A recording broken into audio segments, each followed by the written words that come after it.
How to fix Instagram stories not working. So this problem might arise due to the connectivity issue. That's why you have to make sure that you are connected to stable Wi-Fi. Once your connection is stable, the next thing you want to do is head over to your app store. In the search bar, search for Instagram. Move into this app. Right here, you can see the option of update, which means that your application is not up to date, and it might be one of the reasons that you are facing this issue. In this case, tap on update and update your app to the latest version.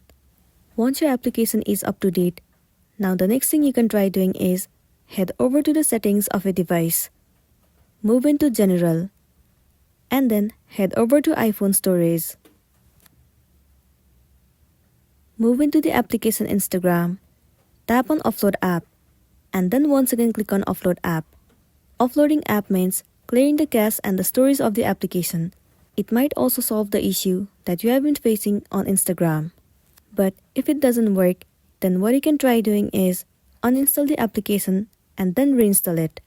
Reinstalling the app will definitely help you out, and then you'll be good to go. So that's all for today, and this is simply how you can fix Instagram stories not working.